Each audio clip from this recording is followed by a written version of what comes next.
마태복음 11장 25절에서 30절 말씀 제가 봉독해 드리겠습니다. 그때 예수께서 대답하여 이르시되 천지의 주제이신 아버지여, 이것을 지혜롭고 슬기 있는 자들에게는 숨기시고 어린 아이들에게는 나타내심을 감사하나이다. 옳소이다. 이렇게 된 것이 아버지의 뜻이니이다. 내 아버지께서 모든 것을 내게 주셨으니 아버지 외에는 아들을 아는 자가 없고 아들과 또 아들의 소원대로 계시를 받는 자 외에는 아버지를 아는 자가 없느니라. 수고하고 무거운 짐진 자들아, 다 내게로 오라. 내가 너희를 쉬게 하리라. 나는 마음이 온유하고 겸손하니 나의 멍에를 메고 내게 배우라. 그리하면 너희 마음이 쉼을 얻으리니 이는 내 멍에는 쉽고 내 짐은 가벼움이라 하시니라. 아멘. 할렐루야. 우리를 사랑하시는 하나님의 은혜는 오늘도 계속되고 있습니다. 변함없이 우리를 사랑하시는 하나님의 사랑 안에서 믿음으로 행하여 하나님을 더욱 기쁘시게 하는 복된 날 되기를 예수님의 이름으로 축복합니다. 오늘 우리에게 주신 하나님 말씀을 통해서 예수님께서 우리를 초청하십니다. 예수님께서 우리를 초청하십니다. 이런 제목으로 하나님 말씀을 증거하겠습니다. 예수님께서 공생애를 지나면서 가장 많은 권능을 행하신 곳이 어디일까요? 예수님께서 공생애를 지내시면서 가장 많은 권능을 가장 많이 행하신 곳 어디일까요? 고라신, 벳세다, 가버나움이라고 예수님이 말씀하셨어요. 그런데 이들이요, 그렇게 많은 권능을 보았음에도 불구하고 예수님을 믿지 않습니다. 오히려 예수님을 배척하고요, 심지어 박해를 합니다. 하나님께서 은혜를 주신 것은 뭘까요? 이유가 뭘까요? 그것을 통해서 예수님을 알고 예수님을 믿도록 하기 위함입니다. 그런데 저들은 예수님을 믿지 않았어요. 예수님을 핍박했습니다. 하나님께서 은혜로 주신 것들을 받아 누리는 것이 은혜입니다. 전에도 말씀을 드렸습니다. 하나님은 이 세상의 모든 사람을 다 사랑하십니다. 예수님께서 이 땅에 오신 것은요, 이 세상의 모든 사람을 위해서 오셨습니다. 하지만 모든 사람이 하나님의 사랑을 누리지 못합니다. 십자가의 은혜를 누리지 못합니다. 왜 그럴까요? 하나님의 능력이 부족해서일까요? 십자가의 그 사랑이 부족하기 때문일까요? 그렇지 않습니다. 모든 사람이 하나님의 사랑을 누릴 수 있지만 모든 사람이 그 하나님의 은혜를 누리지 못하는 이유는요, 다른 것 때문이 아니에요. 은혜로 주신 것들을 은혜로 알지 못하고 누리지 못하기 때문입니다. 하나님의 그 크신 사랑을 누리는 방법은요, 어떤 사람이요? 하나님께서 보내신 예수님을 믿는 사람만이 그 사랑, 그 은혜를 누리게 되어집니다. 주신 사랑을 알고 그 사랑을 믿음으로 받아들인 사람이 하나님의 은혜를 누리게 됩니다. 그러면은 그 은혜로 주신 것들을 누리지 못하는 사람은요, 그것으로 인해서 오히려 책망을 받게 되어지고요, 그것으로 인해서 심판을 받게 됩니다. 그런데 오늘 많은 사람이 예수님을 믿을 것 같아요. 야, 이렇게 하면은 예수님께서도 예수님에게 행하신 권능을 보면은 야, 예수님이 누구이신지 우리가 알 수 있잖아요. 야, 이런 일, 제가 성경을 보면서 예수님께서 누구도 지금까지 이런 일을 행한 사람을 본 적이 없다. 예수님과 같이 이런 일을 행하신 분이 지금까지 본 적이 없다라고 고백을 합니다. 그럼에도 사람들은 어떨까요? 믿지 않는가요? 믿지 않는 이유가 무엇일까요? 오늘 예수님께서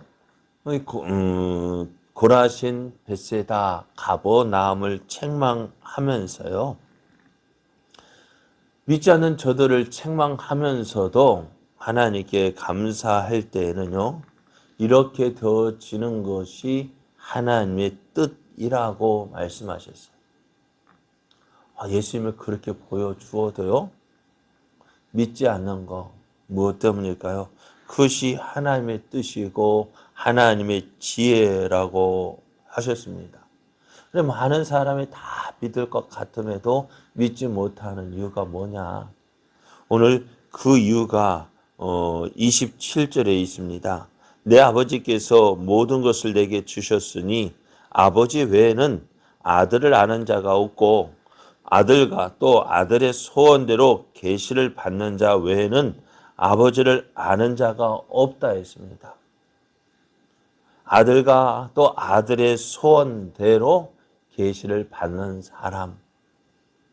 그래서 우리가 요한복음 1장 12절에 어떤 말씀이 있어요? 영접하는 자, 곧 그 이름을 믿는 자들에게는 하나님의 자녀가 되는 권세를 주셨는데요. 이 말씀을 보면은 우리가 예수님을 믿는 것이요 내가 선택하는 것 같아 보여요. 이 땅의 많은 종교 가운데서 내가 예수님을 믿기로 작정하고 결심하고 내 발로 예수님을 믿는 것처럼 보입니다만은 13절의 말씀을 보면은요 그렇지 않아요. 예수를 믿는 사람 어떤 사람이요? 하나님의 뜻대로 사람의 뜻으로 되어지는 것이 아니고 사람의 의지로 되어지는 것이 아니고 사람의 노력으로 되어지는 것도 아니고 믿는 집에서 태어났기 때문에 믿어지는 것도 아니고요. 오직 하나님의 뜻대로 되어진다고 했습니다. 그럼 오늘 내가 예수를 믿는 것이요. 얼마나 큰 은혜인지를 잘 알아야 돼요. 내가 예수의 이름을 부른다는 것이요. 얼마나 큰 은혜고요. 그것이 우리에게 얼마나 큰 기쁨이 되어지는지 알아야 돼요. 자, 오늘 많은 이적을 보았음에도 불구하고 저들이 예수님을 믿지 않았습니다. 그런데 오늘 우리는 어떨까요? 예수님이 행하신 이적을 보지는 않았습니다. 보지 못했어요. 그러나 그럼에도 오늘 예수님을 믿고 예수님을 의지할 수 있는 것이요. 얼마나 큰 은혜인지 모릅니다. 오늘 예수님께서 많은 이적을 행하셨을 때요. 어떤 사람들이 믿었을까요? 예수님께로 나온 사람들이 누구일까요? 유대 종교 지도자들이 예수님을 믿었을까요? 저들은 예수님을 믿지 않았습니다. 오히려 예수님을 핍박하고 박해를 했습니다. 유대 종교 지도자들, 저들은 스스로 율법을 잘 알고 있고 하나님을 잘 믿고 있는 것으로 자부하고 있는 사람들입니다. 그런데 저들이요, 어떻게 해요? 예수님께로 나오지 않았습니다. 오히려 예수님을 핍박하고 거부를 합니다. 저는 말씀드렸습니다. 동방 박사들을 통해서 이들이 유대인의 왕으로 나신 이가 있다라는 사실을 알았습니다. 유대인의 왕이 성경에 말씀하신 대로 메시아로 약속하신 메시아가 오셨다는 사실을 동방 박사들을 통하여 알았습니다. 그런데 저들 그 어느 누구도요, 이 땅에 오신 그 메시아, 저들이 그토록 기다린다라고 했던 메시아가 오셨음에도 불구하고 그 어느 누구도 예수님께 경배하러 나아가지 않았습니다. 오히려 예수님이 오신 것을 기뻐하고 예수님께 경배한 사람이 누구입니까? 동방박사와 같은 이방 사람들이었고 또 베들레헴의 가장 낮고 천한 모습의 사람들, 그래서 들판에 양을 치는 목자와 몇몇 사람들만이 예수님을 찾아와서 경배했다는 것을 보게 됩니다. 그래요. 예수님을 잘 알고 하나님을 잘 알고 있고 말씀을 잘 알고 있다는 저들, 그러니까 동방박사 헤롯이 묻습니다. 야, 어디에서 약속하신 이가 태어나겠느냐 했더니요. 저들은 미가서 5장 2절 말씀을 통해서 어떻게 해요? 베들레헴 땅이다. 잘 알고 있었습니다. 그런데 어땠을까요? 알고 있으면서도 믿지 않았습니다. 오히려 예수님을 핍박을 하고 거부를 합니다. 그래서 이런 모습을요, 예수님께서 책망하셨던 가버나움의 모습에서 볼 수가 있습니다. 가버나움아, 내가 하늘에까지 높아지겠느냐? 음부에까지 낮아지리라. 내가 행한 모든 권능을 소돔에서 행하였더라면 그 성이 오늘까지 있었으리라 했습니다. 저들의 교만이 하늘을 찔렀습니다. 우리같이 잘 믿는 사람 없다라고 생각을 했습니다. 그러나 저들은 어떻게 해요? 저들은 한 예수님을 믿지 않았습니다. 그래서 예수님을 대하는 이러한 모습에 대해서 이것이 하나님의 뜻이다라고 말씀해요. 25절, 26절 말씀을 보면 그때 예수께서 대답하여 이르시되 천지의 주제이신 아버지여 이것을 지혜롭고 슬기 있는 자들에게는 숨기시고 어린 아이들에게는 나타내심을 감사하나이다. 옳소이다. 이렇게 된 것이 아버지의 뜻이니이다 했습니다. 예수님을 믿고 따르는 사람이 어떤 사람들이라고요? 지혜 있다라고 스스로 지혜 있다라고 생각하는 사람들이 아니었습니다.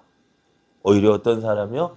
스스로 지혜 있다고 하는 사람들에게 조롱당하고 멸시당하는 사람들이었습니다. 세리와 같이 평범한 사람, 바리새인들 보통 사람들 만날 때 저들을 뭐라고 했습니까? 죄인이라고 했습니다. 저들은 율법을 제대로 행하지 아니하고 하나님 없이 사는 사람들이라 생각하면서 어떻게 죄인들이라고 했던 그 사람들이었습니다. 그 사람들이 예수님을 믿었습니다. 그 사람들이 예수님께 나와왔습니다. 그래서 이것이 하나님의 지혜다. 하나님의 일하시는 방법이다라고 말씀합니다. 그래서 사도 바울도요. 하나님의 지혜에 있어서는 이 세상이 자기 지혜로 하나님을 알지 못한다고 했습니다. 오히려 그래서 하나님께서 전도에 미련한 것으로 믿는 자들을 구원하시기를 기뻐하셨다라고 말씀합니다. 그렇습니다. 하나님의 미련한 방법이 우리 오늘 세상에 지혜롭다고 하는 사람들에게 이해할 수 없는 것입니다. 그래서 세상에서 어느 누가 예수님을 믿을까요? 오늘 예수님은 이렇게 말씀하셔요. 수고하고 무거운 짐진 자들아 다 내게로 오라. 내가 너희를 쉬게 하리라 하십니다. 오늘 예수님께서 말씀하시는 수고하고 무거운 짐진 자들이 누구일까요? 네? 누가 수고하고 무거운 짐진 자들일까요? 누가 예수님께서 말씀하시기를 의원이 누구에게 쓸데 있다고요? 건강한 자에게는 쓸데없고요. 병든 자에게라야 쓸데 있다 했습니다. 그런데요. 의원이 의사가 있다 할지라도 아픈 사람에 다 병원 가지 않더라고요. 그죠? 병원에 다 갑니까? 다 가지 않아요. 어떤 사람에 갑니까? 내 힘으로는 할 수 없다. 내 힘으로 이거 이겨낼 수 없다 생각하는 사람들이 병원에 찾아갑니다. 아픈 것도요. 아프다고 해서 다 병원 가는 거 아니잖아요. 그래요? 아프면 여러분 다 병원 갑니까? 아니죠. 내 힘으로 할 수 없다라고 하니까 어떻게 해요? 병원 가는 거예요. 코로나 걸렸을 때도 어때요? 다 확진가 된 사람 다 가는 게 아니잖아요. 아파서 내 힘으로 견딜 수 없다 하는 사람이 가잖아요. 그래 오늘 수고하고 무거운 짐자들 누구일까요? 전에 한 청년 예수님 앞에 찾아왔습니다. 어떻게 하면 선생님이 어떻게 하면 내가 영생을 얻을 수 있겠습니까? 물을 때 예수님께서 어떻게 하면 영생을 얻을 수 있다고요? 계명을 지키라고 했습니다. 그래 이 청년이 하는 말 어느 계명입니까? 예수님께서 특별한 계명을 말씀한 게 아니에요. 십계명을 말씀해 주셨어요. 이것은 내가 어렸을 때부터 다 지켰습니다. 그럼에도 왜 영생을 얻었다라고 생각하지 못할까요? 오늘 율법을 지키기 위해서 얼마나 많은 수고를 했습니까? 그럼에도 영생에 대한 소망을 가지지 못하는 것들이 저들입니다. 아, 내가 이래서는 못한다, 이래서는 안 된다. 그것을 깨달은 사람만이, 그것을 깨달은 사람이 수고하고 무거운 짐진 자들이라는 거예요. 내가 힘들고 어렵다. 내가 아파서 내 힘으로 어쩔 수 없다라고 생각하는 그 사람이 수고하고 무거운 짐진 자들이라는 거예요. 오늘 그 사람들을 주님께서 부르십니다. 이들이 그런 저들을 초청하시는데요. 오늘 29절 30절을 보면 나는 마음이 온유하고 겸손하니 나의 멍에를 메고 내게 배우라. 그리하면 너희 마음이 쉼을 얻으리니 이는 내 멍에는 쉽고 내 짐은 가벼움이라 하셨습니다. 율법을 지키기 위해서 그렇게 많은 노력을 했음에도 불구하고 그 율법의 짐을 감당하지 못하는 자들을 부르시고 계시는 거예요. 힘들지, 어렵지. 그래서 내 힘으로 할 수 없는 것 때문에 더 힘들잖아요. 내가 노력한다고 하면 어느 정도 노력해서 되어진다면 얼마나, 그것이 노력해서 되어진다면 얼마나 좋겠어요. 안 되니까 더 힘든 거예요. 내가 노력한 만큼 다 어느 정도 얻어지면 좋겠는데 안 되니까 힘든 거예요. 오늘 그들을 부르시고 계셔요. 너 힘으로 할 수 없지. 내가 노력해도 할 수 없지. 그러면은 누구에게로? 주님께로 나오라고 말씀합니다. 그러면 어떻게 된다고요? 지금까지 우리가 지고 있던 멍에는 힘들고 어렵지만 그러나 오늘 주님께서 주시는 짐은 가볍다라고 말씀하셔요. 쉽다고 말씀하셔요. 왜요? 주님께서 우리의 모든 짐을 대신 짊어 주시기 때문에 그렇습니다. 오늘 수고하고 무거운 짐진 자들아 다 내게로 오라고 말씀하셔요. 오늘 그 주님의 음성을 듣고 주께 나오는 자가 어떻게 해요? 하나님께서 택하신 자요. 또 하나님께서 부르시는 자임을 말씀하고 계셔. 오늘 이 은혜를 우리가 먼저 우리가 누려야 합니다. 주님 앞에서 여러분이 지고 있는 짐 주님 앞에 나왔다면요 어떻게 될까요? 여러분이 지고 있는 짐 다 주님께 맡기십시오.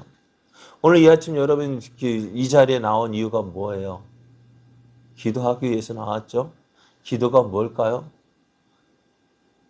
내 짐을 주님께 맡기는 거예요. 주님, 나 이거 힘들어요. 나 이거 어려워요. 나 이거 있었으면 좋겠어요.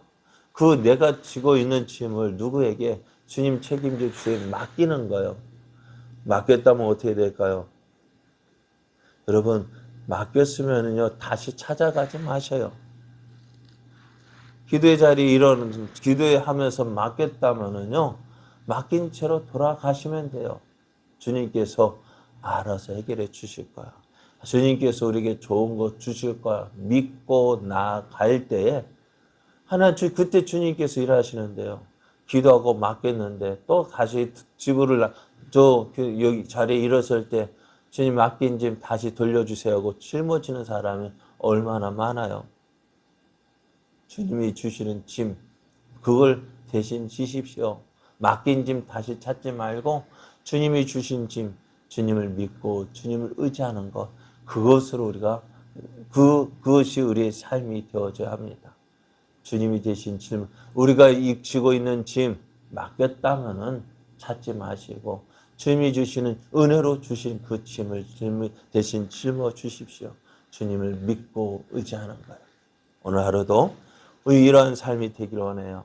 수고하고 무거운 짐진 자들, 우리를 부르신 예수님, 그 부르심에 그 부르심을 듣고 나왔다면 이제 주님이 주시는 은혜를 누리십시오. 주님께 모든 것 맡겼다면 다시 찾아가지 마시고요. 주님이 주시는 평안과 기쁨과 즐거움을 누리는 그러한 삶 되어져서 내가 하나님의 은혜를 받은 자임을 나타내고 또 하나님의 영광을 나타내는 우리의 삶 되어지기를 예수님의 이름으로 축복합니다.